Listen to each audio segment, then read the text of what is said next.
The Kennedy family has suffered numerous tragedies. They include Rosemary Kennedy's failed lobotomy, the assassinations of brothers John F. Kennedy and Robert F. Kennedy, the controversial Chappaquiddick incident, and 4 aeroplane crashes. Joseph P. Kennedy Jr., Kathleen Kennedy Cavendish, Edward M. Kennedy, and John F. Kennedy Jr., with all but Edward Kennedy's being fatal. Joseph Patrick Kennedy was born in Boston, Massachusetts. He was the eldest son of Mary Augusta Hickey Kennedy and P.J. Kennedy, a successful businessman, ward boss, and Irish-American community leader. On October 7, 1914, Kennedy married Rose Elizabeth Fitzgerald, the eldest daughter of John Francis Honeyfitz Fitzgerald, a Democratic mayor of Boston and probably the most recognised politician in the city. The marriage joined 2 of the city's most prominent Irish-American political families. The couple had 9 children. As Kennedy's business success expanded, he and his family kept homes in the Boston area, suburban New York City, Hyannisport, Massachusetts, and Palm Beach, Florida. Kennedy made a large fortune as a stock market and commodity investor, and by investing in real estate and a wide range of industries. He never built a significant business from scratch, but his timing as both buyer and seller was usually excellent. Sometimes he made use of inside information in ways which were legal at the time, but were later outlawed. He later became the first chairman of the SEC. After his death, various gangsters, including Frank Costello, claimed to have associated with Kennedy. In 1938, Theodore Roosevelt appointed Kennedy as the United States ambassador to the Court of St. James in London. Kennedy hugely enjoyed his leadership position in London high society, which stood in stark contrast to his relative outsider status in Boston. Kennedy rejected the warnings of the prominent Member of Parliament, Winston Churchill, that any compromise with Nazi Germany was impossible. Instead, Kennedy supported Prime Minister Neville Chamberlain's apparent policy of appeasement. In British government circles during the Blitz, Kennedy was widely disparaged as a defeatist.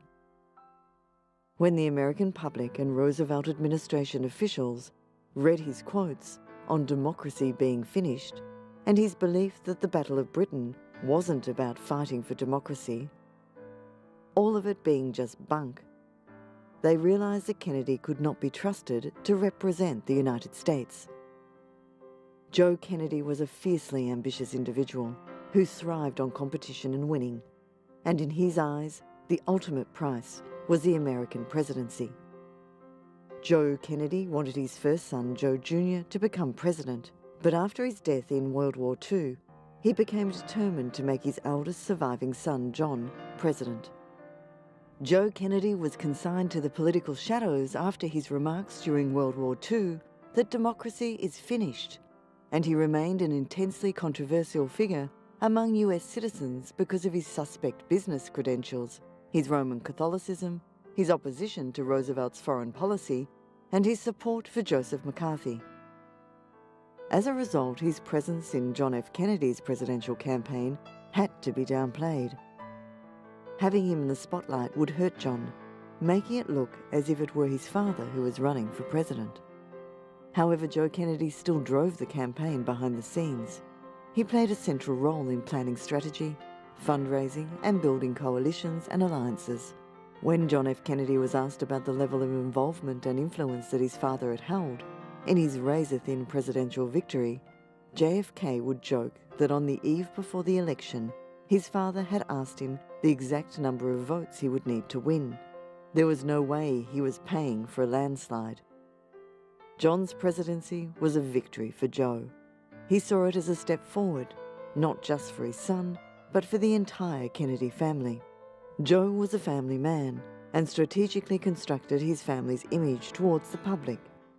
He once said, "Image is reality," and the presidency framed the Kennedy family picture. Born July the 25th, 1915, Joseph Patrick Kennedy Jr., or Joe, was a junior officer in the United States Navy, a naval aviator and a land-based bomber pilot during World War II. Joe Jr. had been expected to become the family's political standard-bearer, especially after his father's political exile for supporting the appeasement policy of Neville Chamberlain in the advent of World War II. Born May 29, 1917, John Fitzgerald Kennedy, also known as Jack, or often referred to by his initials JFK, was the 35th President of the United States.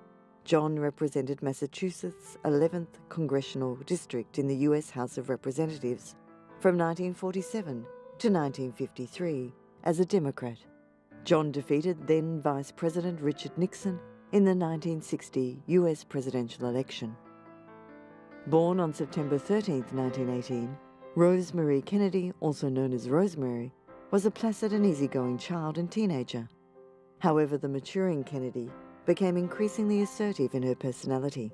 She was reportedly subject to violent mood swings. Some observers have since attributed this behaviour to her difficulties in keeping up with siblings, who were expected to perform to high standards, as well as the hormonal surges associated with puberty. Born February 20, 1920, Kathleen Agnes Kennedy, also known as Kick, was the fourth child and second daughter of Rose and Joe Kennedy. Kathleen worked at Sissy Patterson's newspaper, the Washington Times-Herald, in 1940, writing a column titled, "Did You Happen to See?"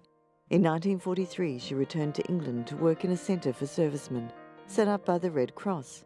Despite the opposition of her Catholic mother, she married William Cavendish, Marquess of Hartington. Born July 10, 1921, Eunice Kennedy Shriver was the founder in 1962 of Camp Shriver and in 1968 the Special Olympics. Her husband, Robert Sargent Shriver Jr., was United States Ambassador to France and the Democratic vice presidential candidate in the 1972 US presidential election. Shriver was a key founder of the National Institute of Child Health and Human Development. Born May 6, 1924, Patricia Helen Kennedy was considered the most sophisticated, yet also the most introverted, of her parents' 5 daughters. She met British actor Peter Lawford through her sister Eunice in the 1940s. They courted briefly and officially announced their engagement in February 1954. They married on April 24, 1954, 2 weeks before her 30th birthday. Born November 20th, 1925, Robert Francis Kennedy, also referred to as Bobby or by his initials RFK, was an American politician and a noted civil rights activist. An icon of modern American liberalism, he was a US Attorney General from 1961 to 1964. Following his brother John's assassination, Robert continued to serve as Attorney General under President Lyndon B. Johnson for 9 months. Born February 20th, 1928, Jean Ann Kennedy is an American diplomat and a former United States ambassador to Ireland. She has been described as the shyest and most guarded of the Kennedy children. Jean is the founder of Very Special Arts, an internationally recognised non-profit organisation dedicated to creating a society where those with disabilities can engage with the arts. Born February 22nd, 1932, Edward Moore Kennedy, also known as Ted or Teddy, was a United States Senator from Massachusetts. Serving almost 47 years, he was the second most senior member of the Senate when he died, and is the 4th longest serving senator in United States history. For many years, he was the most prominent living member of the Kennedy family, and he was the last surviving son of Joe and Rose Kennedy. Their political involvement has revolved around the Democratic Party. Harvard University educations have been common among them, and they have contributed heavily to that university's John F. Kennedy School of Government. The wealth, glamour, and photogenic quality of the family members, as well as their extensive and continuing commitment to public service, has elevated them to iconic status over the past half-century and has led to their reputation as America's royal family. In 1941, when Rosemary was 23, doctors told her father that a new neurosurgical procedure, lobotomy, would help calm her mood swings and sometimes violent outbursts. After the procedure, Rosemary was left permanently incapacitated and required constant care. Rosemary lived for several years at Craig House, a private psychiatric hospital an hour north of New York City. Rosemary died from natural causes on January the 7th, 2005, at the age of 86. She was the fifth of the Kennedy children to die, but the first to die from natural causes.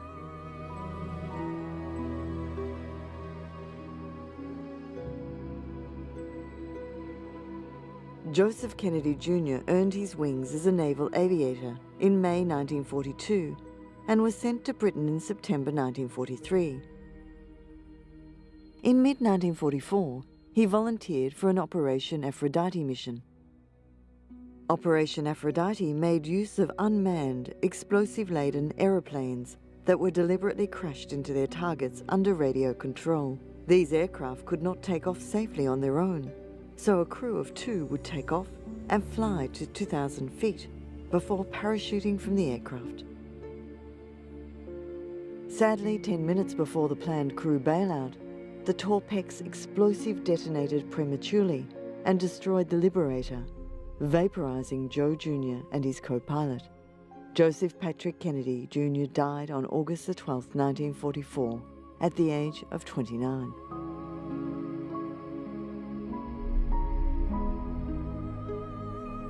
Kathleen Kennedy's husband, William Cavendish, was killed in action on September 10, 1944, whilst serving in World War II. After the death of her husband, Kathleen eventually became romantically involved with Peter Wentworth Fitzwilliam, 8th Earl Fitzwilliam. The couple planned to wed after Lord Fitzwilliam's divorce.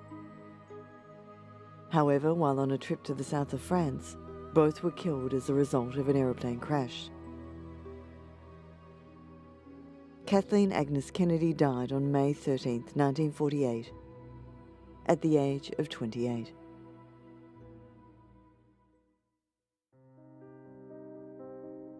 John Fitzgerald Kennedy and Jacqueline Kennedy had 4 children. Kennedy suffered a miscarriage in 1955 and gave birth to a stillborn baby girl, Arabella, in 1956.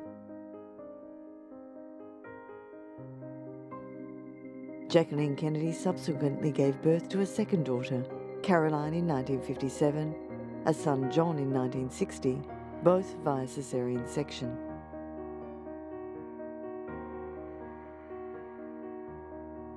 On August 7, 1963, Jacqueline Kennedy gave birth to their 4th child, Patrick Bouvier Kennedy. He was born by emergency caesarean section 5.5 weeks early. His birth weight of 4 pounds 10.5 ounces medically classified him as premature.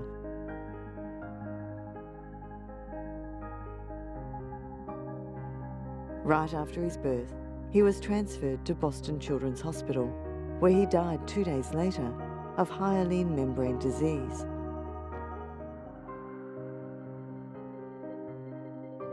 His obituary in the New York Times stated that, at the time, all that could be done for a victim of hyaline membrane disease is to monitor the infant's blood chemistry and to try to keep it near normal levels. A funeral mass was held on August 10, 1963, in the private chapel of Cardinal Richard Cushing in Boston. The child was initially buried at Hollywood Cemetery in Brookline, Massachusetts. His body and that of his stillborn sister, Arabella, were reinterred on December 5, 1963, alongside their father at Arlington National Cemetery. On December 19, 1961, at the age of 73, Joseph Patrick Kennedy Sr., suffered a major stroke. He survived but lost all power of speech and was left paralysed on his right side. Kennedy did regain certain functions with the help of therapies. Most notably, he went to the Institutes for the Achievement of Human Potential in 1964, a Philadelphia centre that teaches therapies for people with brain injuries. Kennedy made gains with therapy and began walking with the help of a cane. His speech also showed some improvement. However, being 75 years old and greatly weakened, Kennedy was soon confined to a wheelchair. Despite being severely disabled from the stroke, Kennedy remained aware of the tragedies that befell his family during that time until his own death on November 18, 1969.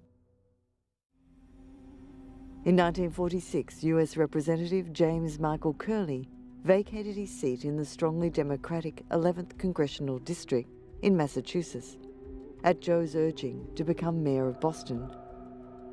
John F. Kennedy ran for the seat, beating his Republican opponent by a large margin.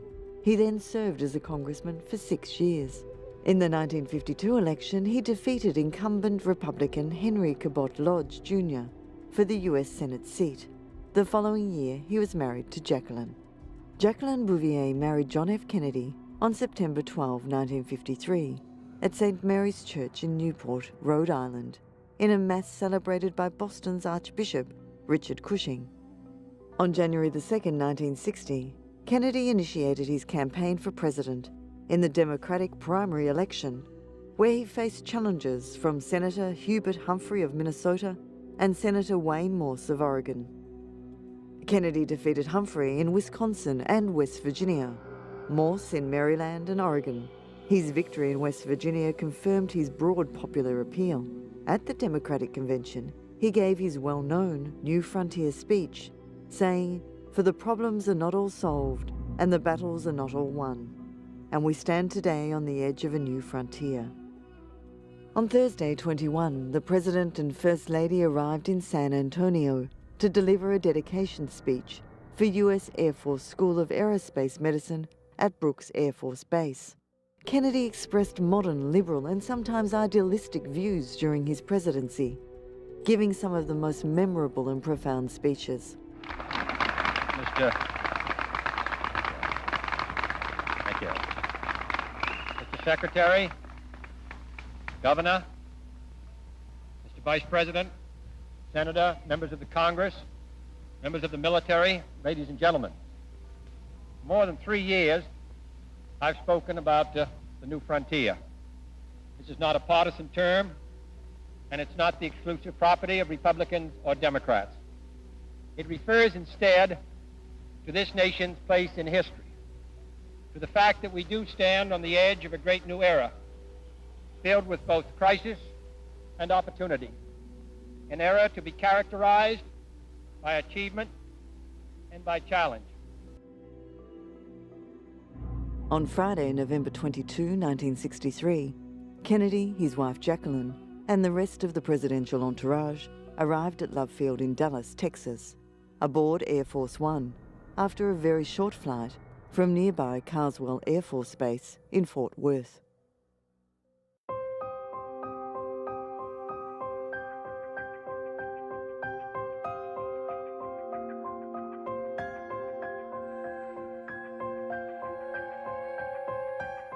The motorcade cars had been lined up in a certain order earlier that morning.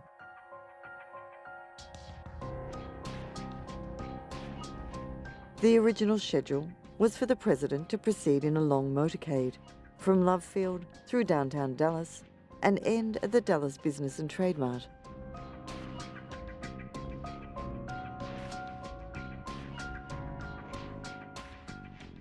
The original scheduled route had the motorcade continue straight on to Maine, instead of turning onto Houston.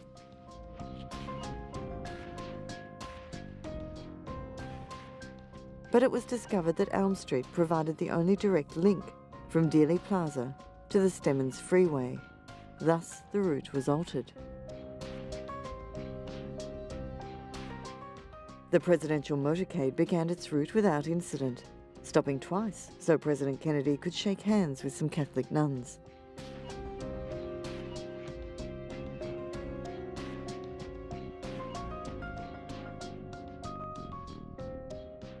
Just before 12:30 p.m, President Kennedy was riding on Houston Street and slowly approached the Texas School Book Depository head-on.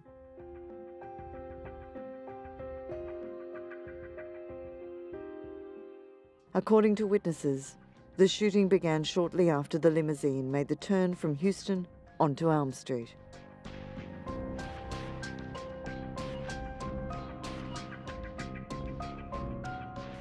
Most of these witnesses recalled the first shot happened after the president had started waving with his right hand.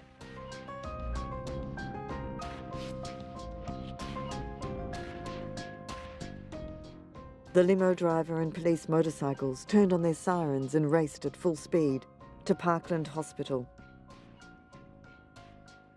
passing their intended destination of the Dallas Trade Mart along the way.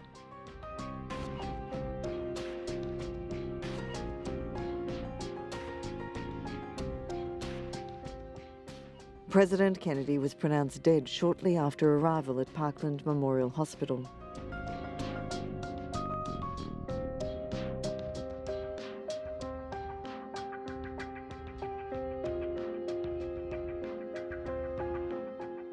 Taking place during the Cold War, it was first unclear whether the shooting might be part of a larger attack upon the US, and whether Vice President Lyndon B. Johnson, who had been riding 2 cars behind in the motorcade, was safe.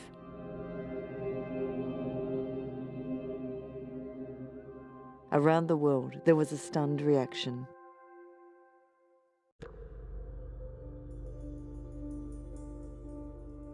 The body of President Kennedy was brought back to Washington, D.C.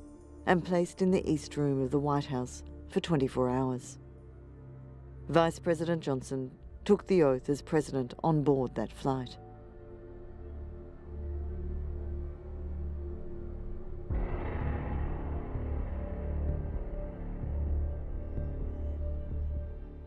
This is a sad time for all people. We have suffered a loss that cannot be weighed. For me, it is a deep personal tragedy.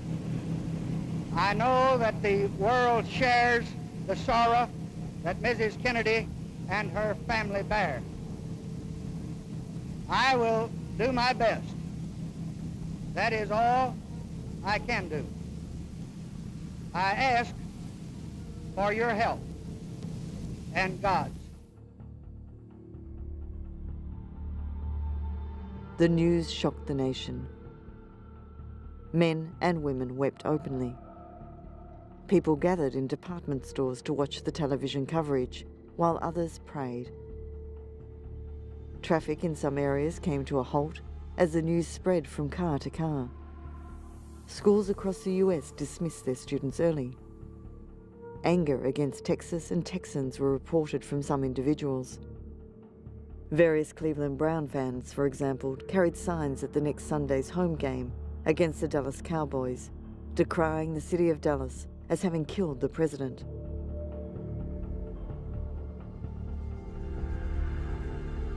Lee Harvey Oswald, reported missing to the Dallas police by Roy Trulley, his supervisor, was arrested approximately 70 minutes after the assassination for the murder of a Dallas police officer, J.D. Tippit. Tippit had spotted Oswald walking along the sidewalk in the residential neighborhood of Oak Cliff, 3 miles from Dealey Plaza. Officer Tippit had earlier received a radio message which gave a description of the suspect being sought in the assassination and called Oswald over to the patrol car. Tippit got out of his car and Oswald shot him 4 times. Oswald was next seen by shoe store manager Johnny Brewer, who saw him slip into the nearby Texas Theatre without paying. Brewer alerted the theatre's ticket clerk, who telephoned police. Oswald was charged with the murders of Kennedy and Tippit later that night. He denied shooting anyone and claimed he was a patsy who was arrested because he had lived in the Soviet Union. Oswald's case never came to trial because 2 days later, while being escorted to a car for transfer from Dallas Police Headquarters to Dallas County Jail, he was shot and killed by Dallas nightclub owner Jack Ruby, live on American television. Arrested immediately after the shooting, Ruby later said that he had been distraught over the Kennedy assassination and that Oswald's death would spare Mrs. Kennedy the discomfiture of coming back to trial. The state funeral of John F. Kennedy took place in Washington, D.C. during the 3 days that followed his assassination. On the Sunday, his coffin was carried on a horse-drawn caisson to the U.S. Capitol to lie in state. Throughout the day and night, hundreds of thousands lined up to view the guarded casket. Representatives from over 90 countries attended the state funeral on Monday, November 25. The widow, wearing a black veil and holding the hands of her 2 children, John Jr., who celebrated his 3rd birthday on the day of his father's funeral, and Caroline, led the way up the steps of the cathedral. The 3-year-old John Jr. stoically saluted his father's casket during live television coverage of the funeral procession.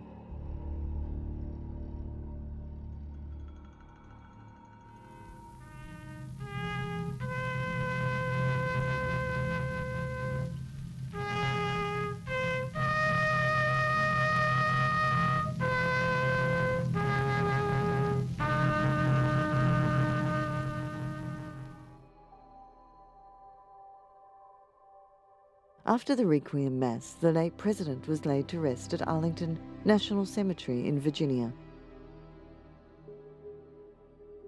Kennedy was the youngest man and the first Roman Catholic ever elected to the presidency of the United States.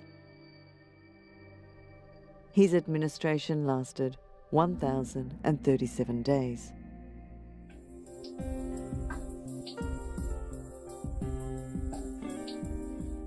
On June 19, 1964, Kennedy was a passenger in a private Aero Commander 680 aeroplane.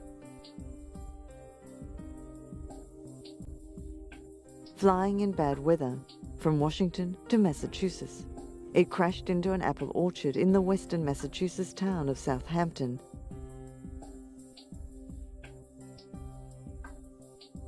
On the final approach to the Barnes Municipal Airport in Westfield,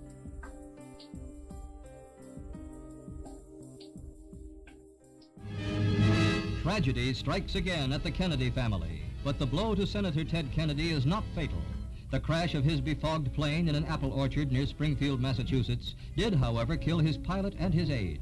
The senator's back is broken, and his guests, Senator and Mrs. Birch Bayh of Indiana, are less seriously injured. To the hospital where the 32-year-old brother of the late president is taken come members of his family, headed by Attorney General Robert Kennedy. Besides losing one brother in last November's assassination, he has also lost another brother and a sister, both in plane crashes. The pilot and Edward Moss, one of Kennedy's aides, were killed. Kennedy was pulled from the wreckage by fellow Senator Birch Bayh and spent months in a hospital recovering from a severe back injury, a punctured lung, broken ribs, and internal bleeding. He suffered chronic back pain for the rest of his life.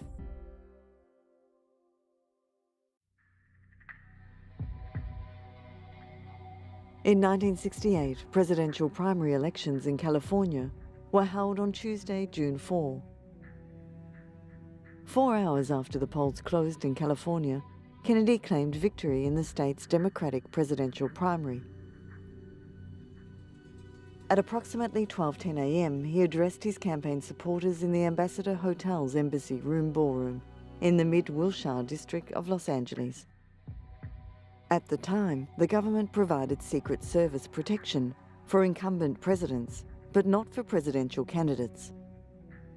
Kennedy's only security was provided by former FBI agent William Barry and 2 unofficial bodyguards, former professional athletes. During the campaign, Kennedy had welcomed contact with the public, and people had often tried to touch him in their excitement. Kennedy had planned to walk through the ballroom when he had finished speaking, on his way to another gathering of supporters elsewhere in the hotel. However, with deadlines fast approaching, reporters wanted a press conference. Campaign aide Fred Dutton decided that Kennedy would forgo the second gathering and instead go through the kitchen and pantry area behind the ballroom to the press area. Kennedy finished speaking and started to exit when William Barry stopped him and said, "No, it's been changed. We're going this way." Barry and Dutton began clearing a way for Kennedy to go left through swinging doors to the kitchen corridor. But Kennedy, hemmed in by a crowd, followed maitre d' of the hotel, Carl Uecker, through a back exit. Uecker led Kennedy through the kitchen area, holding Kennedy's right wrist, but frequently releasing it as Kennedy shook hands with those he encountered. Uecker and Kennedy started down a passageway narrowed by an ice machine against the right wall and a steam table to the left. Kennedy turned to his left and shook hands with busboy Juan Romero. As Sirhan Sirhan stepped down from a low tray stacker beside the ice machine, rushed past Uecker and repeatedly fired what was later identified as a .22 caliber Ivor Johnson cadet revolver.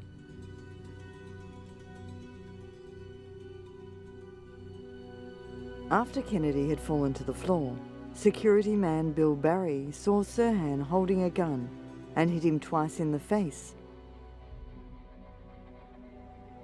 while others forced Sirhan against the steam table and disarmed him. As he continued firing his gun in random directions, after a minute, Sirhan wrestled free and grabbed the revolver again. But he had already fired all the bullets and was subdued.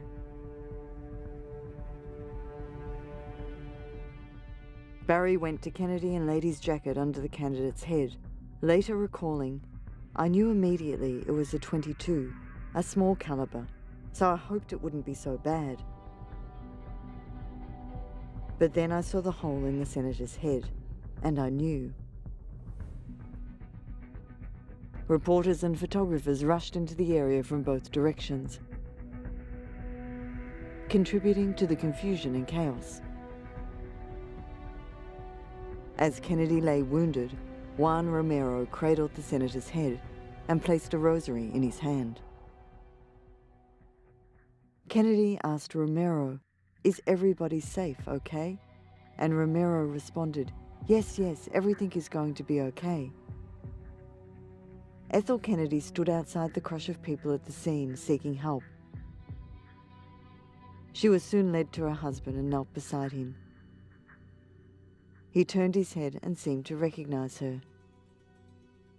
After several minutes, medical attendants arrived and lifted Kennedy onto a stretcher, prompting him to whisper, "Don't lift me."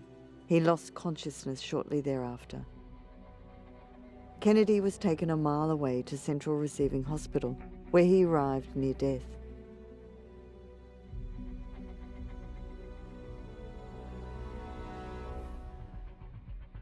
One doctor slapped his face, calling Bob, Bob, while another massaged Kennedy's heart. After obtaining a good heartbeat, doctors handed a stethoscope to Ethel Kennedy, so she could hear her husband's heart beating, much to her relief.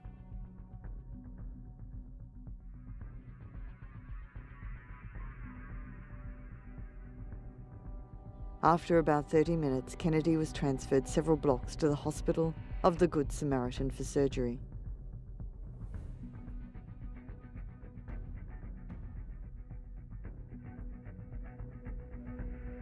A gymnasium near the hospital was set up as a temporary headquarters for the press and news media to receive updates on the senator's condition.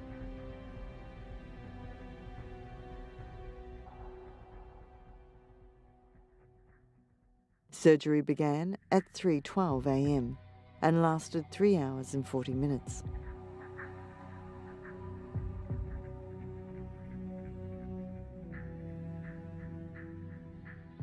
Ten and a half hours later at 5:30 p.m. on Wednesday, spokesman Frank Mankiewicz announced that Kennedy's doctors were concerned over his continuing failure to show improvement.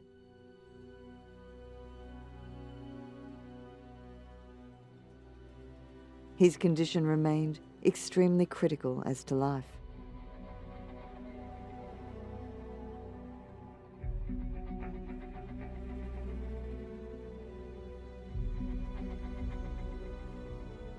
Here at the Ambassador Hotel, Los Angeles, at the moment of his greatest political triumph. Bobby Kennedy, too, had been gunned down.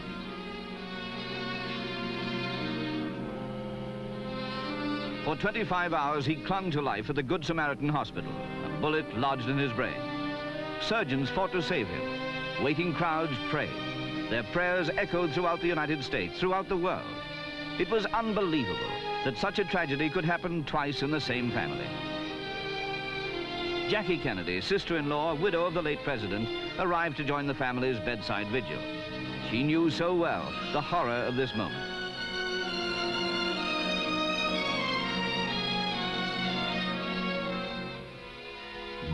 As the hours ticked away, Senator Robert Kennedy's grasp on life went with them.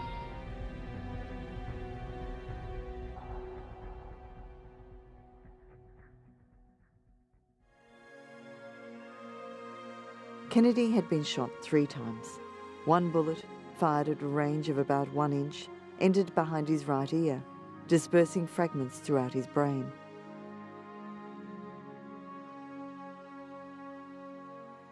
Two others entered at the rear of his right armpit. One exited from his chest, and the other lodged in the back of his neck.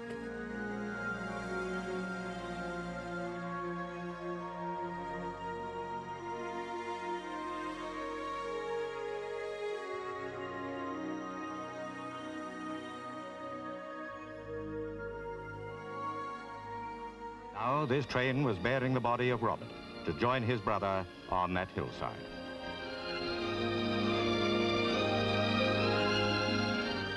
As the funeral train passed through town after town, the people of America paid tribute.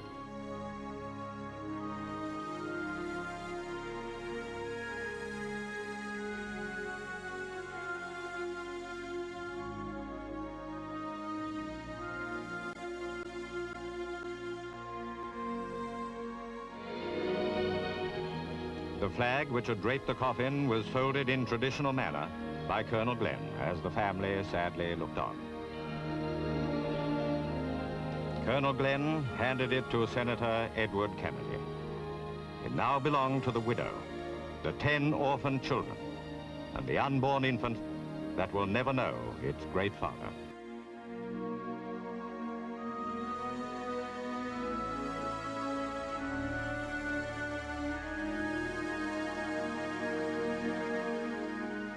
Despite extensive neurosurgery at the Good Samaritan Hospital to remove the bullet and bone fragments from his brain, Kennedy died at 1:44 a.m. on June 6, nearly 26 hours after the shooting.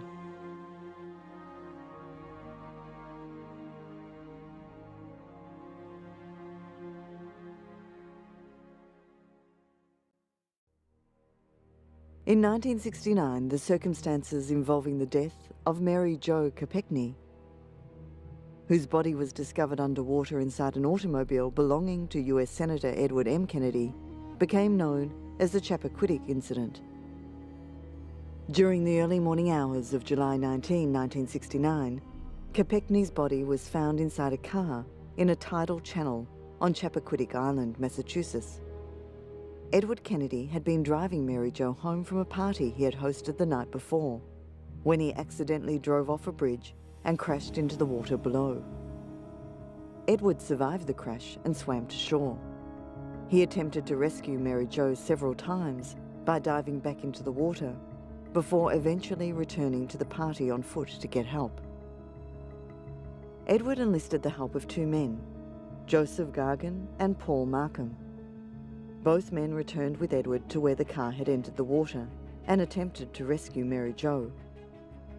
After multiple failed attempts to locate Mary Jo inside the car, the 2 men drove Edward back to the ferry landing, Edward told the two men not to inform the other guests back at the party what had happened, as he feared that it would cause them to panic and attempt to rescue Mary Jo themselves, leading them to put their own lives in danger. He then dove into the water and swam across the 500-foot channel back to his hotel room in Edgerton. At no point did Edward alert the authorities as to what had happened. The following morning, two fishermen noticed the submerged vehicle in the water and alerted police. It was asserted by one of the rescue divers that Mary Jo had died from suffocation and not drowning, or injuries sustained in the crash. Her head was facing upwards and pushed into a small pocket of air. It was estimated that she may have survived for 3 to 4 hours after the crash, and that had rescuers been called at the time of the accident, she may have survived. After pleading guilty to a charge of leaving the scene of an accident after causing injury, Edward received a suspended sentence for 2 months in jail. The incident became a national scandal and may have influenced Edward's decision not to campaign for President of the United States in 1972 and 1976.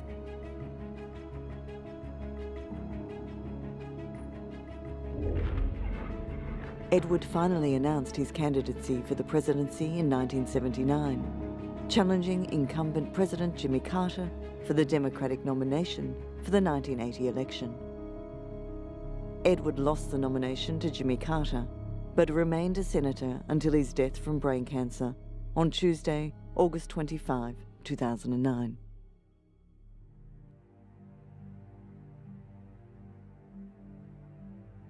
On July 16, 1999, John F. Kennedy, along with his wife Carolyn and sister-in-law Lauren Bassett, was reported missing when the Piper Saratoga he was piloting failed to arrive at its planned destination.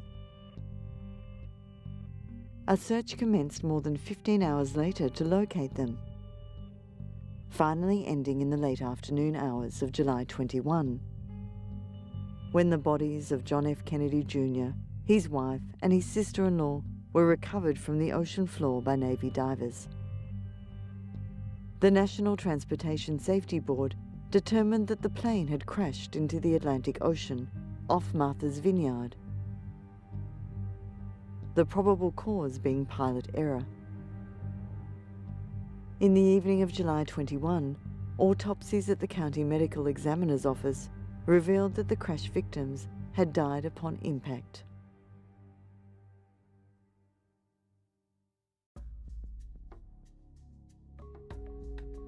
Along with JFK Jr., there have also been other tragedies surrounding the grandchildren of Joe and Rose Kennedy. On August 13, 1973, Robert F. Kennedy's son, Joseph Patrick Kennedy II, was the driver of a car that crashed. He survived relatively unhurt. However, his passenger, Pam Kelly, was permanently paralysed.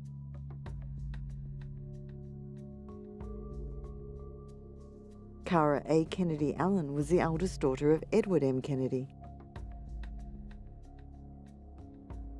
On September 16, 2011, Kennedy suffered a fatal heart attack in a Washington, D.C. health club after her daily workout. She was 51.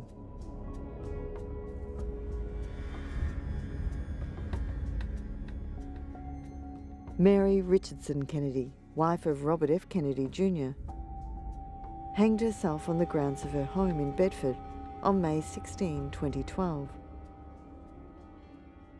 She had been battling depression and was engaged in a bitter divorce proceeding with Robert Kennedy Jr. at the time.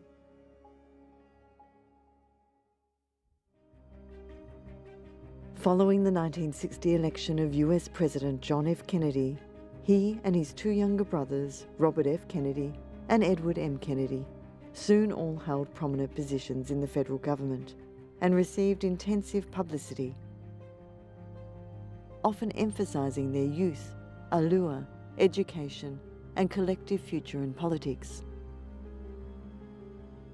From 1947, when John F. Kennedy was first elected to Congress, to 2011, when Patrick J. Kennedy departed Congress, there was a 64-year run of a Kennedy family member holding an elective office in Washington. This spans more than a quarter of the nation's existence. But for all of the family's wealth, power, and influence over the United States of America and the world, they have suffered through some of the greatest personal and public tragedies. These events and their impact on the lives of the Kennedy family are known as the Kennedy Curse.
The Kennedy family has suffered numerous tragedies. They include Rosemary Kennedy's failed lobotomy, the assassinations of brothers John F. Kennedy and Robert F. Kennedy, the controversial Chappaquiddick incident, and 4 aeroplane crashes. Joseph P. Kennedy Jr., Kathleen Kennedy Cavendish, Edward M. Kennedy, and John F. Kennedy Jr., with all but Edward Kennedy's being fatal. Joseph Patrick Kennedy was born in Boston, Massachusetts. He was the eldest son of Mary Augusta Hickey Kennedy and P.J. Kennedy. A successful businessman, ward boss, and Irish-American community leader.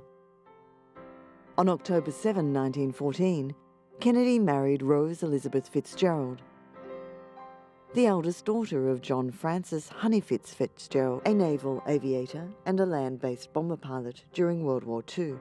Joe Jr. had been expected to become the family's political standard-bearer, especially after his father's political exile for supporting the appeasement policy of Neville Chamberlain in the advent of World War II.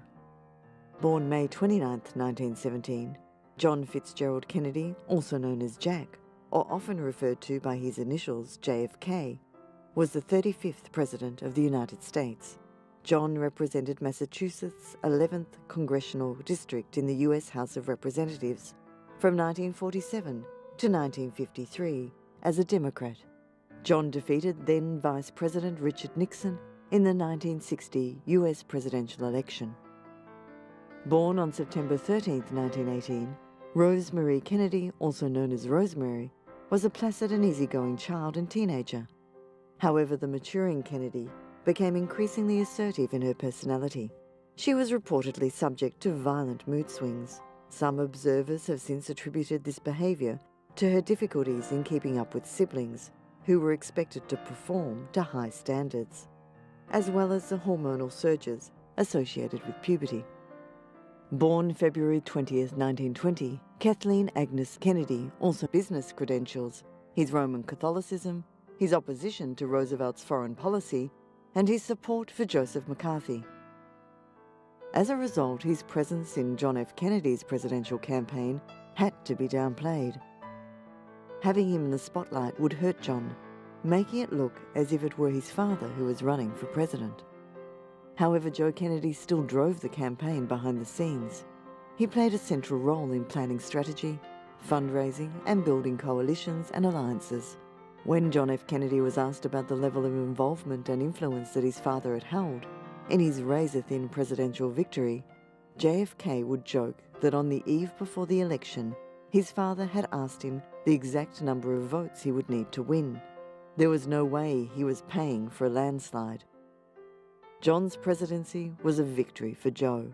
He saw it as a step forward, not just for his son, but for the entire Kennedy family. Joe was a family man and strategically constructed his family's image towards the public. He once said, "Image is reality," and the presidency framed the Kennedy family picture. Born July the 25th, 1915, Joseph Patrick Kennedy Jr., or Joe, was a junior officer in the United States Navy, Boston. Kennedy rejected the warnings of the prominent Member of Parliament, Winston Churchill, that any compromise with Nazi Germany was impossible. Instead, Kennedy supported Prime Minister Neville Chamberlain's apparent policy of appeasement. In British government circles during the Blitz, Kennedy was widely disparaged as a defeatist. When the American public and Roosevelt administration officials read his quotes on democracy being finished and his belief that the Battle of Britain wasn't about fighting for democracy, all of it being just bunk, they realised that Kennedy could not be trusted to represent the United States. Joe Kennedy was a fiercely ambitious individual who thrived on competition and winning, and in his eyes, the ultimate price was the American presidency. Joe Kennedy wanted his first son, Joe Jr., to become president, but after his death in World War II, he became determined to make his eldest surviving son, John, president. Joe Kennedy was consigned to the political shadows after his remarks during World War II that democracy is finished, and he remained an intensely controversial figure among US citizens because of his suspect. A Democratic mayor of Boston and probably the most recognised politician in the city. The marriage joined two of the city's most prominent Irish-American political families. The couple had 9 children. As Kennedy's business success expanded, he and his family kept homes in the Boston area, suburban New York City, Hyannisport, Massachusetts, and Palm Beach, Florida. Kennedy made a large fortune as a stock market and commodity investor, and by investing in real estate and a wide range of industries. He never built a significant business from scratch, but his timing as both buyer and seller was usually excellent. Sometimes he made use of inside information in ways which were legal at the time, but were later outlawed. He later became the first chairman of the SEC. After his death, various gangsters, including Frank Costello, claimed to have associated with Kennedy. In 1938, Theodore Roosevelt appointed Kennedy as the United States ambassador to the Court of St. James in London. Kennedy hugely enjoyed his leadership position in London high society, which stood in stark contrast to his relative outsider status in Boston.